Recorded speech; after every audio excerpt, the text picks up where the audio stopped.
Minasyaitonirrajim. Bismillahirrahmanirrahim. Innal hamdalillahi nahmaduhu wa nasta'inuhu wa nastaghfiruh wa na'udzu billahi min syururi anfusina wa min sayyiati a'malina. May yahdihillahu fala mudilla lahu wa may yudlil fala hadiyalah. Asyhadu an la ilaha illallah wahdahu la syarika lahu wa anna Muhammadan abduhu wa rasuluh. Allahumma salli wa sallim wa barik ala nabiyyina wa uswatina wa qudwatina sayyidina wa maulana Muhammadin sallallahu alaihi wasallam wa ala alihi wa ashabihi wa azwajihi wa dhurriyyatihi wa man tabi'ahu bi ihsan ila yaumiddin.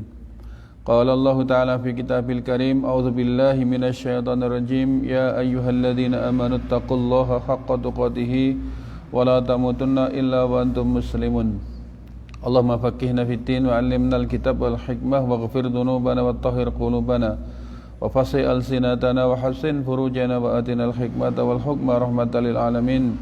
Rabbi syrah li sadri wa yassir li amri wa hlul 'uqdatam min lisani yafqahu qawli. Rabbi zidna ilma warzuqna fahma, amin. Bapak sekalian kaum muslimin rahimakumullah, alhamdulillah, syukur kita aturkan kehadirat Allah. Hanya karena rahmat, nikmat, taufik hidayahnya Allah mudahkan hadir kembali di kajian bedah ayat dan hadis. Ya, pagi ini masih kita membawakan hadis-hadis dari kitab Jami'ul Ulum wal Hikam.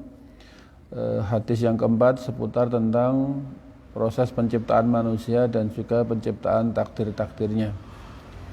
Hadis yang panjang mengungkapkan tentang tahapan-tahapan di mana Allah menciptakan manusia, menyusunnya dan bahkan membentuk rupa dengan segala kesempurnaannya. Bagian selanjutnya adalah penggalan sabda Nabi, summa yakunu alaqatan misla dzalik.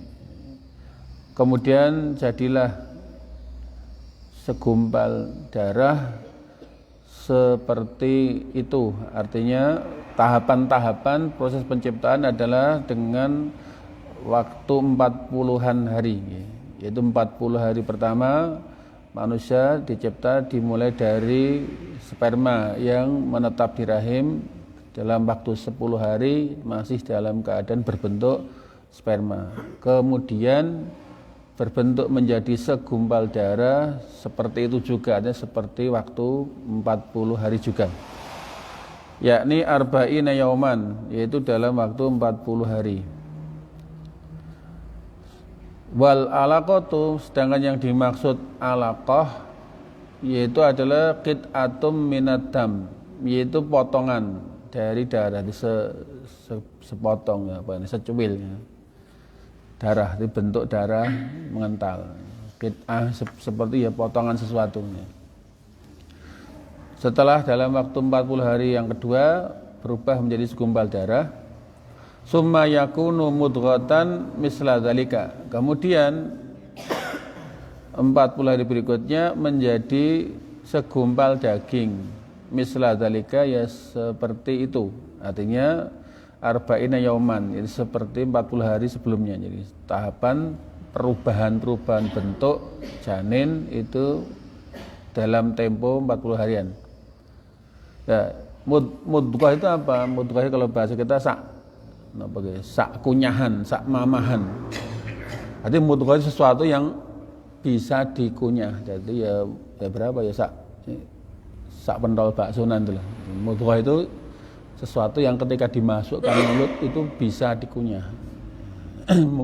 Kalau dikatakan di sini, kalau alaqah itu segumpal darah, kalau mudghah itu segumpal daging. Jadi prosesnya dari sperma berubah menjadi segumpal darah, kemudian berubah menjadi segumpal daging. Ini didefinisikan wal mudghatu, sedangkan yang dimaksud mudghah itu adalah qit'atun min lahmin, jadi sepotong daging. Nah, jadi kemudian daging dengan tulang berarti disik nama. Di sini disik daging, nanti kemudian tulang dibungkus dengan daging. Ini tahapan-tahapan yang disebut dalam Nabi. Nah, berikutnya setelah menjadi segumpal daging, summa yursilullahu ilaihil malak. Kemudian Allah mengutus kepadanya malaikat. Berarti 40 hari yang ketiga, berarti umur 110 hari sudah utuh bentuknya, dan kemudian diutuslah kepadanya malaikatnya. Fayang fuhu fihi ruh, kemudian Allah meniupkan padanya roh. Jadi janin yang sudah berupa segumpal daging dengan bentuk sudah menyerupai bentuk manusia itu, kemudian ditiupkanlah padanya roh. Bersamaan itu pula wa yu'maru bi arba'i kalimat. Kemudian diperintahkan juga kepadanya 4 kalimat, ditetapkan 4 kalimat, 4 takdir. Yaitu bikat birizkihi, dengan ditetapkan rezekinya, wa amalihi dan perbuatannya, wa ajalihi dan ajalnya.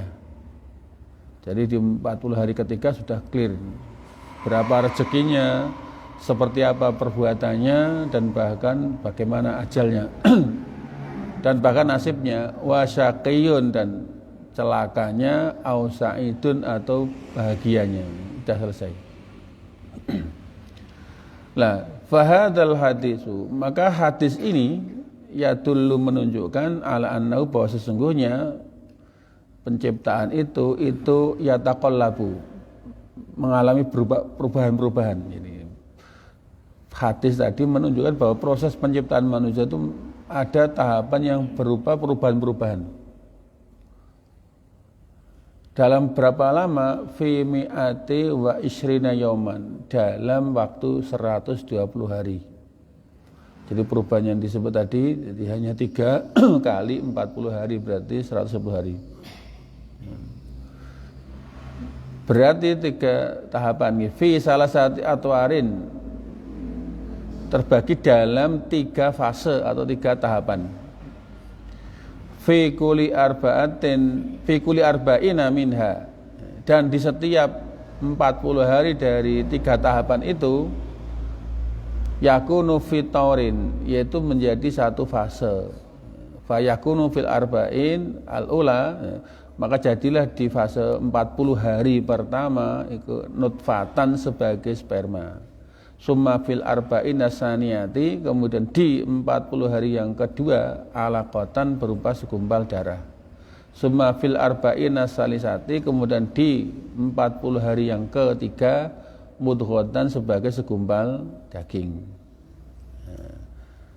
Terus summa ba'dal mi'ati wa isrina yauman, kemudian setelah 120 hari baru yungfahu al malaikatu, yang hukum malaikatu fihi arruh, kemudian malaikat meniupkan dalam jasad bayi tadi, ditiupkan roh, fi arba'in nasaniyati alaqat fayuk tabulahu hadil arba kalimat, kemudian setelah ditiup roh baru ditetapkan padanya 4 kalimat, yaitu tentang ketetapan rezeki, amal, ajal, dan nasib, bejo ciloko. Ini tahapan-tahapan yang sebagaimana disebut dalam hadis Nabi. Nanti di Al-Quran, nanti kalau diurut dari awal itu sampai 6 tahap. Yang benar mana yang ini digabungkan. Seperti apa penjelasan Nabi yang global, dan seperti apa penjelasan Quran yang detail, atau nanti sebaliknya. Ada beberapa redaksi hadis dan ayat yang seakan-akan ada perbedaan, tetapi pada prinsipnya sama. Waqad dzakarallahu fil Qur'ani, dan Allah telah menyebutkan di dalam Al-Qur'an fi mawadhi'a katsiratin, di banyak tempat, banyak ayat. Tentang apa? Taqallubal janin, tentang perubahan janin fi hadil atwar, dalam tahapan-tahapan ini. Jadi Allah dalam banyak ayat menjelaskan tentang perubahan bentuk, tahapan-tahapan di dalam perkembangan janin. Ini termasuk ilmu embriologi yang kemudian membuat kekaguman para ilmuwan barat. Artinya kok sedetail itu, padahal itu sudah 1500 tahun yang lalu. Dan Nabi bukan ahli di bidang ilmu kedokteran, tapi saya nyebut berarti memang yang dikatakan bukan dari dia, tapi dari Allah Subhanahu wa taala. Di era itu ilmu pengetahuan belum berkembang, tapi Islam sudah memberikan penjelasan yang ketika diteliti secara ilmiah hari ini menyatakan wah sadaqal yatim, benar, maha benar Allah, dan tahapan itu ya. Bahkan ilmu modern mengikuti ilmu yang sudah disebut Al-Qur'an, tidak membuat teori sendiri. Kalaupun ia terbantah dengan ayat ini. Nah di sini Allah menyebutkan tahapan-tahapan tentang perkembangan janin, kalau yang kerennya disebut ilmu embriologi itu. Allah berfirman, ya ayyuhan nas, wahai semua manusia, in kuntum, jika kalian ada fi raibin, dalam keraguan-raguan, minal ba'si, dari hari kebangkitan, jika kamu enggak percaya atau sekedar ragu-ragu tentang adanya hari berbangkit, ketahuilah, fa inna, kan orang bayangke lho wong mati dadi lebu hancur dari tanah kok iso bangkit. Lah Allah dulu nyiptakan tidak ada bahan, belum ada apa-apa bisa, apalagi sudah ada bahannya. Jangan bingung, kalau kamu ragu, ketahuilah, fa inna, sesungguhnya kami itu khalaqakum, menciptakan kalian min turabin, dari tanah. Justru dari tanah bisa dicipta manusia. Oh jangan malah heran, masa manusia yang seperti ini gantengnya mati, hancur jadi tanah, kok bisa dibangkitkan? Justru kalian dulu diciptakan dari apa? Tanah. Pernah ngerti, makanya dikatakan ngerti yo. Inna khalaqnakum, maksudnya kami itu menciptakan kalian iku min turabin, dari tanah. Berarti kalau dikubur di dalam tanah napa? Cara arep gawe meneh gampang mboten? Wong bikin tanpa bahan saja bisa, apalagi kalau sudah ada gampang. Jadi jangan kira-kira ingin membantah dari tanah dari uang lah iso. Allah menciptakan dari apa? Tanah. Di kali pertama manusia itu Nabi Adam. Setelah itu penciptaan berikutnya generasi setelah Nabi Adam, summa min nutfatin, kemudian dari sperma. Kalau Nabi Adam makhluk pertama itu dari tanah. Kemudian anaknya baru kemudian cipta dari sperma. Berarti kalau di sini tahapannya apa? Tanah, kemudian saripati bumi itu, kemudian nutfah, summa min alaqatin, kemudian dari segumpal darah, summa min mudghatin, kemudian dari segumpal daging, mukhallaqatin, yang sempurna bentuk kejadiannya, wa ghairi mukhallaqatin, dan tidak sempurna. Lah ini disebutkan sejak awal ini. Nanti ada yang bayi lahir sempurna fisiknya, ada yang lahir kurang sempurna, itu disebut Gusti Allah. Itu nanti ada beberapa faktor, mungkin kesempurnaan pembuahannya atau yang mungkin tidak, atau dalam proses itu ada trauma-trauma yang macam-macam loh, ada terpapar racun, terpapar bahan macam-macam itu kan. Maka disebutkan, ketahuilah bahwa dalam proses menjadi segumpal daging itu ada yang dicipta dalam bentuk utuh dan sempurna secara anatominya, bentuk proporsional, misalnya alat lengkap, kan ada yang nggak lengkap, ada yang proporsional, ada yang tingginya semampai, ada yang pendek, ada yang bunder, ada yang macam-macam itu kan, ada yang bentuknya sempurna, nah wa ghairi mukhallaqatin, dan tidak sempurna atau kurang sempurna. Berarti ini menunjukkan bahwa menungso iki ya mung iso bayangke tapi ndak iso menjamin. Wah engko aku ngene ben anakku ganteng, gede dhuwur, rupane putih, pinter, kan karepe gitu.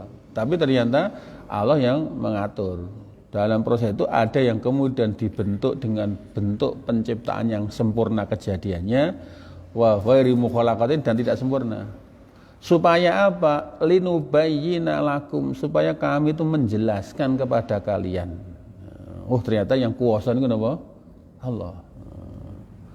Wa nuqirru, dan kami tetapkan fil arhami, di dalam rahim, ma apa nasya'u, yang kami kehendaki. Maksudnya ketetapan Allah berupa 4 kalimat tadi. Sehingga pada-pada menungsone ya nasibe beda, ajale beda, rezekine beda, kelakuane napa beda. Walaupun cara prosesnya sama, tetapi di sini Allah memberi ketetapan sejak di dalam rahim seperti apa yang dikehendaki Allah. Ya kita punya kemauan, tapi Allah punya kehendak, yang kita ikuti apa yang dikehendaki Allah. Ila ajalin, pada batas waktu musamman yang sudah ditentukan. Jadi Allah sudah memberikan ketetapan sampai batas waktu yang sudah ditentukan. Ini diantara fase-fase tahapan-tahapan yang diredaksikan di dalam Al-Quran. Sementara Nabi juga menyebutkan tahapan melalui sabdanya. Wa dzakara hadhihi al-atwar, as-salas. Dan di sini Allah menyebutkan tentang fase tahapan yang 3. Yang disebut tadi ada nutfah, alaqah, mudghah. Jadi secara proses perubahan bentuk itu ada 3 dari mula-mula sperma, kemudian segumpal darah, kemudian segumpal daging. Di dalam Quran diterangkan lagi itu terdapat fi mawadhi'a muta'addidatin, di beberapa tempat yang banyak minal Quran, dari Al-Quran. Wa fi maudhi'in akharin, dan di tempat lain, di ayat yang lain itu tahapannya lebih dari itu. Dzukira disebutkan ziyadatan, adanya tambahan alih atasnya. Kalau di ayat yang ini ada 3 tahapan, di hadis tadi ada 3 tahapan, tapi di ayat yang lain itu ada tambahan tahapan. Tidak hanya 3, tapi nanti ada yang 6 gitu.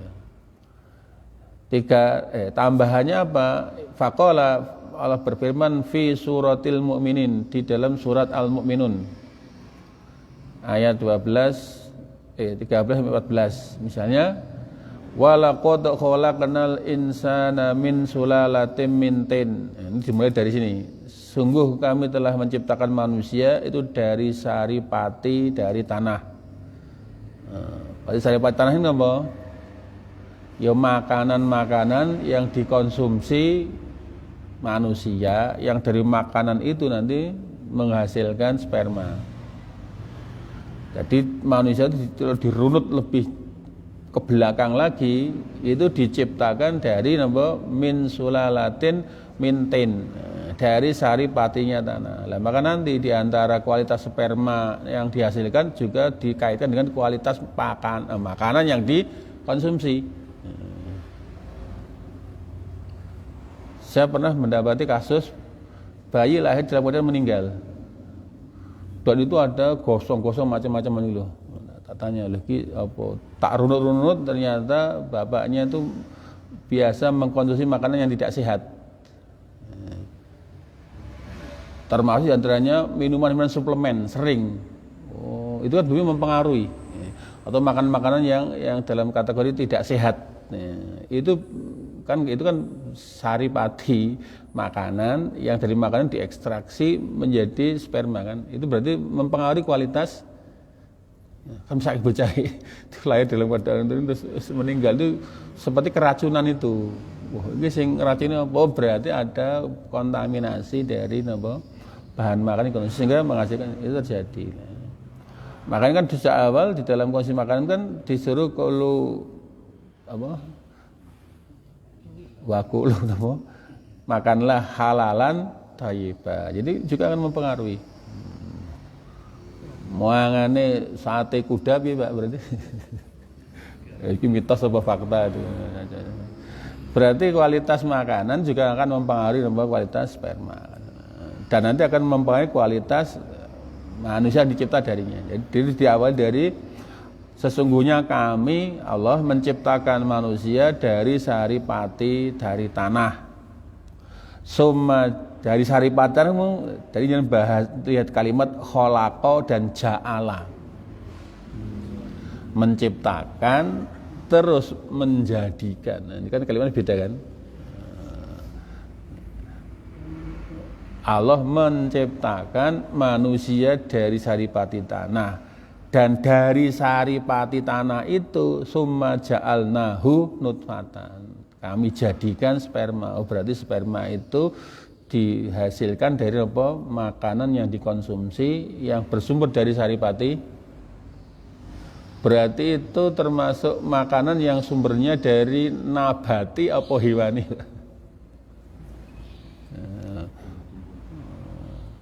Mangane daging-dagingan apa sayur-sayuran.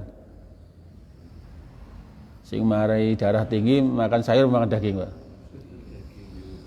Makan sayur, mendino godhong telo, mendino dirempeske pager, susu emosi darah napa? Tinggi. Ora tau digorengke ayam, ora tau gorengke ndok kuluban terus kaya napa? Berarti dari sini saripati bumi itu berarti yang bersumber dari tanah, berarti ya nabati tumbuhan yang tumbuh di dalam, dan itu sumber makanan yang luar biasa komplitnya, mulai dari protein, karbohidrat itu kan dari saripati tanah itu cukup sebetulnya, sehingga umpama rego ndok larang, rego daging larang masih tetap bisa eksis makan dengan kebutuhan yang cukup. Dari saripati tanah kemudian dijadikan sebagai sperma dan diletakkan di mana? Fi qararin, di suatu tempat, makinin yang kokoh, yaitu rahim. Rahim itu dalam ayat ini disebutkan qararin makinin, satu tempat yang kokoh. Itu namanya apa? Rahim. Summa ja'alna, kemudian kami jadikan sperma yang ada di rahim tadi dijadikan nutfata. Kemudian kami jadikan sperma alaqatan, sebagai segumpal darah. Tadi ono ja'alna, ini mbak ini kholakna. Nanti coba runtut apa bedanya makna kholako dan ja'ala.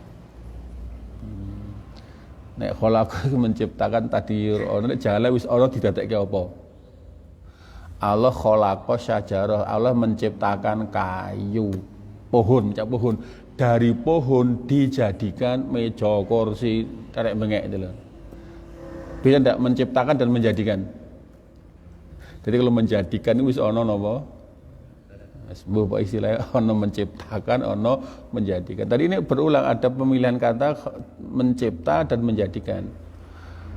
Allah mencipta saripati bumi, dari saripati bumi dijadikan sperma, dari sperma dicipta daging, dari daging dicipta segumpal darah, dicipta menjadi segumpal daging. Fa khalaqna, kami ciptakan al mudghata, dari segumpal daging, idhoman, tulang. Berarti bahannya tulang diambil dari daging yang sudah ada. Fa kasauna, dan kami bungkus al idhoma, tulang itu, lahman, dengan daging. Dan bayangkan dalam janin itu antara tulangnya dengan dagingnya di mana?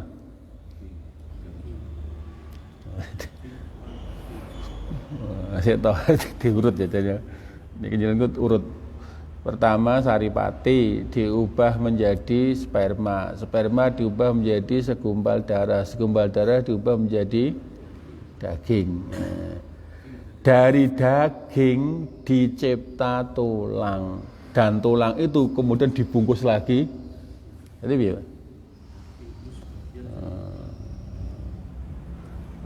Wah niki wong ilmuwan ra iso njangkau. Teori ki ora ngono, teori kalah karo napa? Karo dawuh Gusti Allah. Nah, setelah itu baru summa angsya'nahu, kemudian kami jadilah khalaqa ja'ala angsya'a. Itu jadi mana ini podo angsa ini kami tumbuhkan. Tadi ketika itu stagnan bentuk, tapi ketika sudah utuh seluruh, jadi bahasanya summa angsya'na, kemudian kami jadikan maknanya, tapi angsya'na tumbuhkan.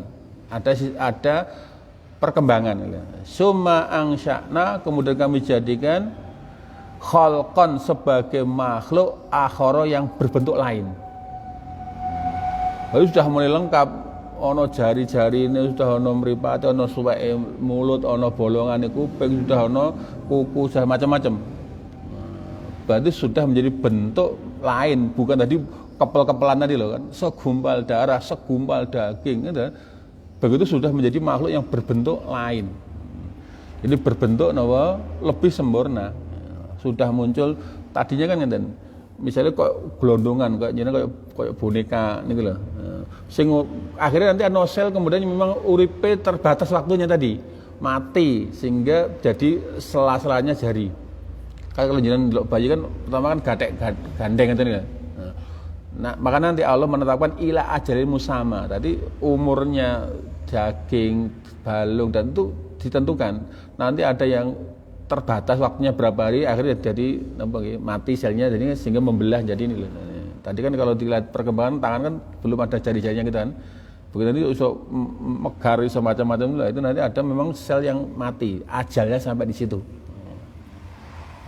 Akhirnya nanti jadi berubah makhluk berbentuk lain dari tahapan-tahapan sebelumnya. Kalau sebelumnya masih gelondongan-gelondongan tadi, ini sudah berbentuk lain. Lah yang kayak begitu itu apa kamu nggak tahu? Fatabarakallah, maka maha suci Allah, ahsanul khaliqin, sebaik-baik pencipta. Dari yang mengklaim bisa menciptakan apa saja. Allah itu maha terbaik sebagai pencipta. Berarti kalau di sini ada 7 tahap proses perkembangan janin. Fahadhi sab'u taratin, dan inilah 7 fase atau 7 tahap dzakarahallahu yang Allah sebutkan fi hadhil ayati, di dalam ayat ini, li khalqi bni Adam, untuk penciptaan anak turun Adam, qabla nafkhir ruhi fihi, sebelum peniupan ruh padanya. Jadi dalam ayat ini disebutkan ada 7 tahapan penciptaan manusia sebelum ditiup roh. Maka faqara hadil ayat wa kana Ibnu Abbas, dan Ibnu Abbas yaqulu, mengomentari ayat ini, khuliqa Ibnu Adam, diciptakanlah Ibnu Adam, min sab'in, dari 7 fase, 7 tahap. Nah, buktinya apa? Summa yatlu hadil ayat, kemudian beliau membaca ayat ini. Nah, berarti kalau proses yang Allah tetapkan seperti ini itu proses normal. Umumnya secara kausalitas ya begini, proses manusia secara umum. Nah akhirnya berarti dari sperma, gara-gara sperma nanti dibuahi jadi bayi. Wah, padahal ada orang yang ketika berhubungan tidak menginginkan anak, hanya menginginkan apa, Pak? Sing tekan bon-bonan sampai kuku no. Wah, iya carane. Makanya beda nggih semangate sahabat Umar. Saya semangat untuk jima itu karena saya tersemangati akan dicipta anak dari saya. Tapi ternyata tidak selalu dari proses itu menghasilkan apa? Tapi ada orang yang semangatnya karena orang pengen duwe anak gitu. Lah terus piye iki? Ana ide. Wasu ila anil azli. Nah, kemudian Ibnu Abbas ditanya tentang azl. Azl apa, Pak? Turik, nama turik nama. Sadurunge metu napa? Ditarik. Interruptus coitus, jadi senggama terputus. Jadi berarti kan lek ditokke ning jaba kan berarti tidak akan dibuahi. Nah, kalau dulu urung alat kontrasepsi, yang paling iso dilakoni adalah napa? Azl. Interruptus coitus, jadi senggama terputus. Jadi begitu arep inzal, arep ejakulasi dikeluarkan. Lalu terus calon bayi sing kececer jaba itu kok dicipta apa ndak? Wah, kuwi dosa, berarti wong makhluk hidup kok napa? Itu kaya padha karo napa al-mau'udah, mengubur bayi hidup-hidup zaman jahiliyah. Itu kan calon menungso lho ya, iki urip lho, sel urip lho. Lek diguak nang ngendi-ngendi itu berarti napa? Wah, iki takon itu dosa apa ora iki? Nah, Ibnu Abbas pernah ditanya tentang itu. Faqara'a hadil ayah. Iku mbok ngono kuwi lek saking semangat lali kasep ya tetep iso napa. Maka ora usah gawe sesuatu yang angel. Allah itu tidak selalu napa nggih ketika dengan hubungan itu mesti dicipta napa. Allah ini yang menghendaki. Lah memang rezeki ini coba jenengan lho. Ternyata ana wong ora kabeh sak rezeki urip anake mung hiji tok ya ada. Ana sing kabeh ana mah kebobolan itu ada mboten? Wis itu sudah ditakdir Gusti Allah, wong bisa anak piro sudah dijelas. Calon bayi yang sudah disimpan itu langsung itu sudah bayi nim. Itu rasa ngangge anak-anak mung jatah anak akeh ya akeh, jatah anak sithik ya tetep sithik. Karena sudah ditetapkan. Nah, gimana kalau supaya tidak punya anak azal itu boleh ndak? Ibnu Abbas membaca itu loh. Tangannya loh. Allah itu menciptakan manusia dari ini. Berarti azal ya tidak akan terjadi proses penciptaan karena tidak akan melalui tahapan-tahapan itu. Wong tidak ada sperma yang masuk di rahim yang tidak akan mungkin dibuahi. Oh gitu iya. Misalnya beliau membaca ayat. Summa qala setelah baca ayat kemudian beliau mengatakan fahal khuliqa ahadun hatta tajri fi hadil sifah. Kemudian tanya lagi, apakah seorang diciptakan hingga dia harus melalui tahapan-tahapan ini? Berarti apakah manusia nanti dicipta memang dengan tahapan seperti ini? Ya iya. Kalau tahapannya tidak seperti itu berarti apa? Kan Allah itu menciptakan itu juga dengan mengikuti hukum kausalitasnya kan. Maka ketika kausalitas yang ditetapkan Allah, jadi hukum kausalitas atau sunnatullah itu ditetapkan itu berarti semua akan berjalan seperti itu. Ya. Wa fi riwayatin dan dalam riwayat yang lain anhu dari Ibnu Abbas qala dia mengatakan hal tamutu nafsun hatta tamura ala hadhil khalqi. Tidakkah manusia itu mati hingga dia melalui semua tahapan ini. Jadi berarti kalau tidak seperti tahapan ini berarti tidak akan terjadi satu makhluk yang namanya manusia. Kan manusia itu kan dicipta dari sperma dan sperma yang tinggal di rahim. Setelah tinggal di rahim kemudian diubah menjadi kalau spermanya orang mencapai rahim berarti apa? Maka sampai ono sing biyen secara primitif KB itu adalah dengan azal, sekarang pun dicegah sampainya sperma tekan rahim dengan alat kontrasepsi atau macam-macam itu kan. Berarti kalau tidak melalui tahapan itu tidak tercipta sebagai manusia. Berarti azal itu legal mboten legal berarti. Para sahabat mengatakan kunna na'zilu wal Qur'anu yang zilu. Kami biasa dulu azal sementara ayat Quran masih turun. Seandainya itu dilarang langsung turun ayat yang berupa teguran. Tapi ternyata ketika mereka hidup di mana fase-fase Quran masih turun, mereka biasa berbuat azal itu sementara tidak ada teguran dari berarti boleh. Nah, ini diantaranya kalau orang hanya ingin mendapatkan kesenangan saja tanpa menginginkan tanda kutip anak, maka ya caranya dengan tadi memutus mata rantai fase tahapan manusia. Berarti memutus nanti apa? Ya sing ora legal berarti aborsi. Nanti masih dibahas. Kalau aborsinya itu sebelum umur 4 bulan boleh enggak? Jadi gitu. Karena alasan tertentu, yaitu ada yang mengatakan boleh karena itu belum berupa menungso sehingga tidak ada istilah membunuh. Sebagaimana itu orang jahiliyah itu kan wa idzal mau'udatu su'ilat li ayyidambing kutilat nih.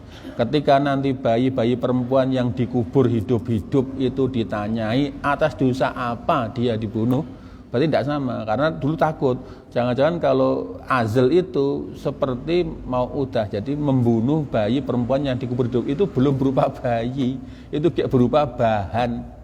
Sebagian mengatakan tidak apa-apa kalau alat tertentu karena kesehatan atau korban perkosaan atau yang lainnya boleh tidak, itu anak yang dikehendaki digugurkan karena memutus mata rantai fase tahapan itu kayak berupa segumpal darah sudah itu legal pun sebagian ulama mengatakan itu legal boleh karena itu belum menjadi manusia sehingga ketika digugurkan tidak dikatakan sebagai membunuh. Jauh dibahas kemudian sehingga di sini kita tergambar jelas betapa Allah dengan maha kesempurnaannya memberitahu kepada keluasan ilmunya tentang ternyata bayi yang kita sambil turu dadi ternyata itu prosesnya luar biasa dan ini menunjukkan betapa maha suci Allah bahwa dia adalah sebaik-baik pencipta dan kita adalah makhluk yang terbaik yang diciptakan Allah. Sudah sepatutnya kita berperilaku dan perilaku yang terbaik. Aku qouli hadza wa astaghfirullakum innahu ghafurur rahim. Subhanakallahumma asyhadu an la ilaha illa anta astaghfiruka wa atubu ilaik. Assalamualaikum warahmatullahi wabarakatuh.